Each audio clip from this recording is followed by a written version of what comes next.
Metodologi Studi Islam Kelompok 4. Nama kelompok yang pertama Adisa Eka Damayanti dan yang kedua Disna Lola Puspaning Septiana. Pembahasan pertama. Pengertian. Metodologi studi Islam adalah pengetahuan tentang cara-cara yang berlaku dalam kajian atau penelitian studi Islam. Tujuan metodologi, yang pertama penguasaan disiplin ilmu modern, yang kedua penguasaan hasanah warisan Islam, yang ketiga membangun relevansi Islam dengan masing-masing disiplin ilmu modern, yang keempat memadukan nilai-nilai dan khasanah warisan Islam secara kreatif dengan ilmu-ilmu modern, yang kelima pengarahan aliran pemikiran Islam ke jalan-jalan yang mencapai pemenuhan pola rencana Allah. Kita masuk ke pembahasan kedua.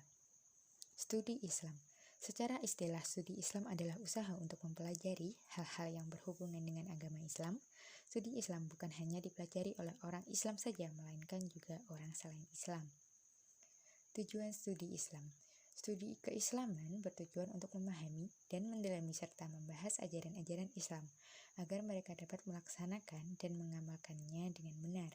Sedangkan di luar kalangan umat Islam, studi keislaman bertujuan untuk mempelajari seluk-beluk agama dan praktek-praktek keagamaan yang berlaku di kalangan umat Islam yang semata-mata sebagai ilmu pengetahuan Islamonologi. Adapun arah dan tujuan studi Islam dapat dirumuskan sebagai berikut. Yang pertama, untuk mempelajari secara mendalam tentang hakikat agama Islam. Yang kedua, mempelajari secara mendalam sumber dasar ajaran agama Islam yang tetap abadi dan dinamis, dan bagaimana aktualisasinya sepanjang sejarah. Yang ketiga, untuk mempelajari secara mendalam prinsip-prinsip dan nilai dasar ajaran Islam. Pembahasan ketiga. Urgensi dan signifikansi pendidikan Islam. Multikultural terhadap kompleksitas keberagaman. Bentuk legitimasi pendidikan multikultural dalam Islam dapat dilihat dari konsep Al-Quran tentang kemanusiaan, kebangsaan, keberagaman, dan universalitas Islam. Memberikan fakta bahwa Islam memperkokoh toleransi dan memberikan inspirasi terhadap multikulturalisme yang menegaskan bahwa Islam sebagai agama terbuka, open religion, melahirkan sikap inklusif. Dengan penjelasan di atas, dapat diketahui bahwa secara konseptual pendidikan multikultural dalam Islam hadir melalui prinsip, orientasi, dan implementasi untuk membentuk pengembangan yang diinginkan untuk hadir dalam proses pembelajaran. Selanjutnya kita masuk ke pembahasan keempat. Studi kawasan Islam. Perkembangan studi dan pembentukan wilayah Islam menjadi sebuah pendekatan untuk menyebarluaskan Islam dari suatu wilayah ke wilayah lain. Dalam pembentukan wilayah ini terdapat kebudayaan yang mempengaruhi perkembangan studi dan pembentukan wilayah tersebut, terutama di era globalisasi ini yang telah meruntuhkan kewilayahan, yang diantaranya dijalankan melalui orientalisme, yang memiliki pengaruh luas tidak hanya pada budaya dan konsepsi kita tentang alam, tetapi juga mengancam kemerdekaan, peradaban kita, serta seluruh gaya hidup. Pembahasan kelima. Macam-macam pendekatan studi Islam. Yang pertama, pendekatan antropologis. Antropologi sebagai sebuah ilmu yang mempelajari manusia penting untuk memahami agama. Yang kedua, pendekatan sosiologis. Pendekatan sosiologis adalah materi studi Islam yang mempelajari hubungan timbal balik antara agama dan masyarakat. Yang ketiga, pendekatan filosofis. Pendekatan filosofis pendidikan Islam dapat diartikan sebagai studi proses tentang kependidikan yang didasari dengan nilai ajaran Islam menurut konsepsi filosofis bersumber Kitab Suci Al-Quran dan Sunnah Nabi Muhammad SAW. Yang keempat, pendekatan historis atau sejarah adalah meninjau suatu permasalahan serta menganalisisnya dengan menggunakan metode analisis sejarah. Pendekatan psikologis. Psikologis agama pada mulainya sering terjadi permasalahan dalam memberikan batasan yang jelas dan tegas terhadap Islam. Yang keenam, pendekatan teologis normatif. Dalam memahami agama secara harfiah dapat diartikan sebagai upaya memahami agama dan menggunakan kerangka ilmu ketuhanan yang bertolak dari suatu keyakinan bahwa wujud empirik dari suatu agama dianggap sebagai paling benar dibandingkan dengan yang lain. Dan yang ketujuh, pendekatan kebudayaan. adalah hasil daya cipta manusia dengan menggunakan dan mengarahkan segenap potensi batin yang dimilikinya. Di dalam kebudayaan tersebut yang terdapat pengetahuan, keyakinan, seni, moral, adat istiadat, dan sebagainya. Pembahasan ke-6. Kebutuhan doktrin agama dan inklusivitas beragama. Doktrin adalah ajaran tentang asas-asas suatu aliran politik keagamaan, pendirian segelintir ahli ilmu pengetahuan. Istilah doktrin berkaitan dengan suatu kebenaran dan ajaran. Keduanya tidak dapat dipisahkan sebab menegaskan tentang kebenaran melalui ajaran. Agama adalah pengakuan terhadap adanya hubungan manusia dengan kekuatan gaib yang harus dipatuhi. Selain itu, kata agama kita juga mengenal kata din yang dalam bahasa sempit berarti undang-undang atau hukum. Dalam bahasa Arab, kata ini berarti menguasai, menunduk, patuh, utang, dan balasan. Di antaranya yang harus diyakini yaitu yang pertama iman kepada Allah, yang kedua kemustahilan menemukan zat Allah, yang ketiga argumen keberadaan Allah, yang keempat iman kepada malaikat, kitab, dan rasul Allah. Fungsi agama dalam kehidupan. Agama sebagai sistem sumber nilai merupakan petunjuk, pedoman, dan pendorong bagi manusia untuk memecahkan berbagai masalah hidupnya seperti dalam ilmu agama, politik, ekonomi, sosial, budaya, dan militer, sehingga terbentuk pola motivasi, tujuan hidup, dan perilaku manusia yang menuju kepada keridhaan Allah Subhanahu wa Ta'ala. Selanjutnya kita masuk ke pembahasan ke-7, ruang lingkup ajaran Islam. Islam sebagai agama dan objek kajian akademik memiliki cakupan dan ruang lingkup yang luas. Secara garis besar, Islam memiliki sejumlah ruang lingkup yang saling terkait, yaitu lingkup keyakinan akidah, lingkup norma syariat, muamalat, dan perilaku akhlak behavior. Pembahasan berikut ini merupakan elaborasi seputar 3 ruang lingkup pembahasan tentang Islam. Yang pertama, akidah atau iman.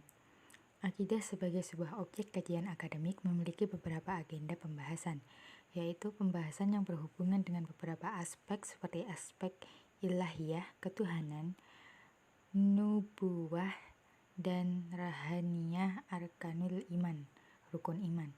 Yang kedua, syariat Islam. Yang dimaksud dengan istilah Islam dalam hadis Nabi Muhammad SAW di atas adalah syariah. Istilah syariah menurut bahasa berarti jalan, yakni jalan besar di sebuah kota. Syariah juga berarti apa yang diturunkan oleh Allah kepada para rasulnya, meliputi akidah dan hukum-hukum Islam. Syariah juga mempunyai arti sumber mata air yang dimaksudkan untuk minum. Maka ini yang dipergunakan bangsa Arab saat menyatakan syariah al-ibil, yang berarti unta itu minum dari mata air yang mengalir tidak terputus. Syariah dalam arti luas adalah din, agama yang diturunkan oleh Allah kepada Nabi. Yang ketiga, akhlak atau ihsan. Ihsan dalam arti khusus sering disamakan dengan akhlak, yaitu tingkah laku dan budi pekerti yang baik menurut Islam. Akhlak berasal dari kata halal, halaqo, menjadikan atau membuat. Dari kata dasar itu dijumpai kata khulukun, bentuk jamak yang artinya pengarai, tabiat, adat, atau sistem perilaku yang dibuat. Adapun yang dimaksud dengan ihsan dalam hadis Nabi Muhammad SAW, engkau beribadah kepada Allah seakan-akan engkau melihatnya, meskipun engkau tidak sanggup melihatnya, karena Dia senantiasa melihat kamu. Ada 3 bentuk cara ibadah. Yang pertama, melaksanakan ibadah dengan menyempurnakan syarat dan rukun atas dasar ikhlas karena Allah semata. Yang kedua, melaksanakan ibadah dengan perasaan bahwasanya Allah melihat. Inilah yang dinamakan makam muraqabah. Dan yang ketiga, melaksanakan ibadah dengan cara tersebut dengan rasa terbenam dalam laut mukhasyafah. Bagi orang yang memperoleh derajat ini, beribadah seakan-akan melihat Allah sendiri. Inilah maham Nabi Muhammad SAW. Sabda Nabi ini mendorong kita untuk mencapai keikhlasan dalam beribadah dan dalam bermuqarabah pada setiap ibadah, serta menyempurnakan khusyuk, khudu, dan hadir dalam hati. Pembahasan ke-8. Hadis sebagai sumber Islam. Hukum syariat dalam muamalah mencakup beberapa aspek. Yang pertama, hukum al-ahwalus sasyah, yaitu hukum syariat yang mengatur muamalah manusia dalam lingkup rumah tangga dan keluarganya, seperti khitbah, perkawinan, dan talak. Yang kedua, hukum al-madiyah atau kebendaan, yaitu hukum syariat yang mengatur muamalah manusia dengan sesamanya yang berkaitan dengan perikatan dan transaksi-transaksi jual beli, pinjam-meminjam, sewa-menyewa, gadai, hiwalah, mudharabah, dan perjanjian-perjanjian kerjasama. Yang ketiga, hukum al-jinayah atau hukum pidana, yaitu hukum syariat yang mengatur sanksi fisik atas pelanggaran dan kejahatan terhadap jiwa, harta, dan kehormatan manusia, seperti hukuman pembunuhan, pencurian, dan lain-lain. Yang keempat, hukum al-bayyinat atau pembuktian, yaitu hukum syariat Islam yang mengatur tata cara pembuktian, penyidikan, tuntutan, peradilan, pengajuan gugatan, penetapan dan pelaksanaan hukuman vonis. Yang kelima, hukum al-dusturiyah, yaitu hukum syariat yang mengatur tentang kekuasaan, baiat, imamah, perwakilan, wuzarah, kementerian, rakyat, dan hak-hak warga negara. Lalu yang keenam, hukum al-duwaliyah, yaitu hukum syariat yang mengatur tentang internasionalisme, interaksi antar bangsa, hukum perang dan damai, harta rampasan perang, perjanjian tebusan, kedutaan, diplomatik, dan lain-lain. Selanjutnya, hukum al-iqtisadiyah, yaitu hukuman syariat yang mengatur pengelolaan dan pengembangan harta kekayaan individu, negara, dan masyarakat. Semua hukum syariat di atas bersumber dari atlas Al-Quran maupun beberapa riwayat hadis. Dengan demikian, eksistensi hadis sebagai tasyri' merupakan suatu yang melekat dalam khazanah hukum Islam. Pembahasan ke-9, karakteristik pendidikan Islam, sebuah pengantar terhadap pendidikan Islam. Karakteristik pendidikan Islam. Dalam penjabaran definisi di atas dapat kita lihat dengan jelas perbedaan yang mendasar antara pendidikan dan pendidikan Islam. Perbedaan inilah yang nantinya akan tersirat secara gamblang dalam pelaksanaan masing-masing metode pendidikan. Di bawah ini yang merupakan karakteristik dari pendidikan Islam yang diambil dari berbagai sumber, yaitu pendidikan yang tertinggi atau sakral, pendidikan yang seimbang, pendidikan yang realistis, pendidikan yang komprehensif dan integral, pendidikan yang berkontinuitas, pendidikan yang tumbuh dan berkembang, pendidikan global. Karakter yang terdapat pada diri pendidikan Islam menggambarkan dengan jelas posisi pendidikan Islam di antara jenis pendidikan-pendidikan yang lain.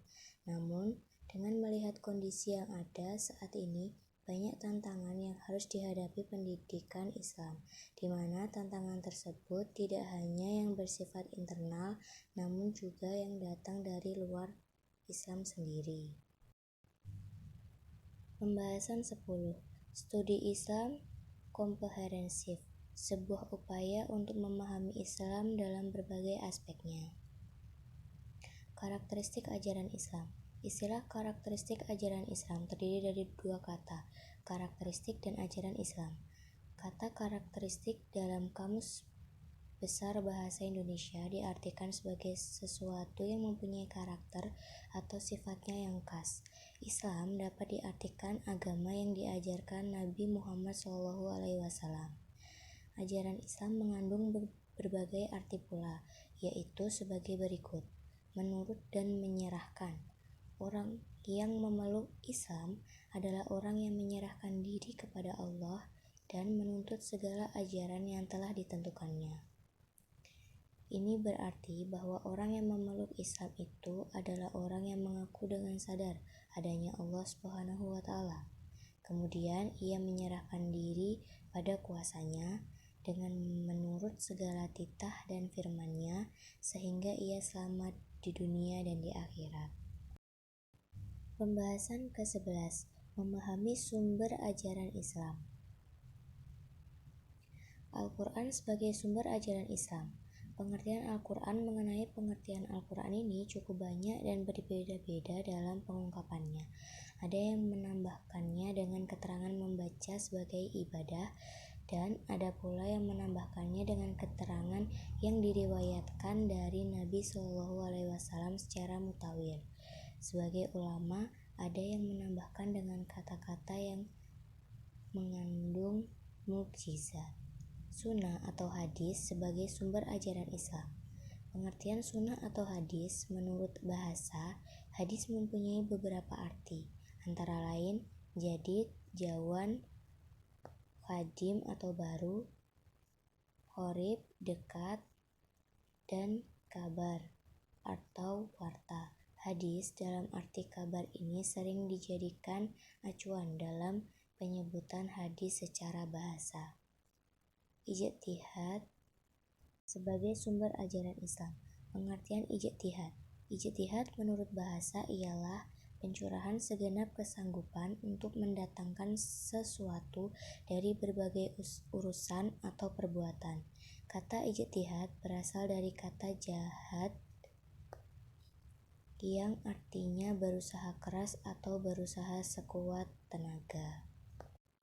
Metode ijtihad yaitu qiyas, ijma, istihsan, dan maslahat al-mursalat. Dilihat dari lapangannya, ijtihad dibagi ke dalam 3 macam, yaitu yang pertama, ijtihad pada masalah-masalah yang ada nasnya tapi bersifat zani.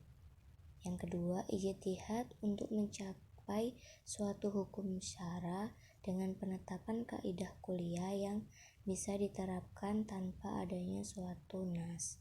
Yang ketiga, ijtihad bi'ar-ra'yi, yaitu ijtihad dengan berpegangan pada tanda-tanda dan wasilah yang telah ditetapkan syara untuk menunjuk pada suatu hukum. Pembahasan ke-12, metodologi penelitian dalam kajian Islam.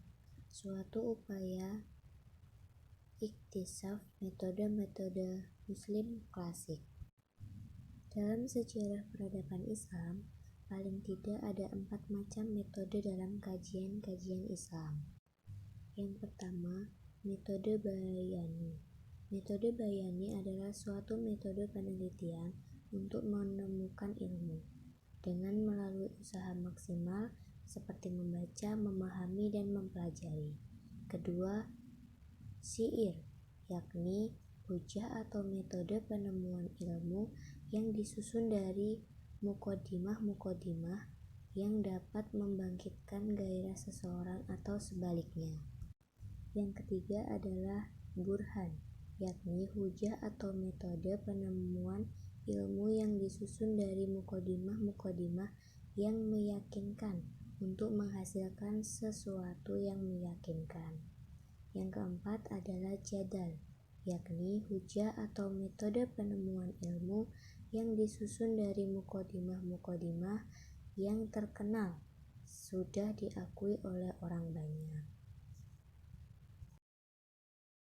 Pembahasan ke-13, universalisme Islam dalam peradaban Islam klasik dan modern. Universalisme Islam. Istilah universalisme Islam berasal dari bahasa Latin, yaitu universum yang berarti alam semesta.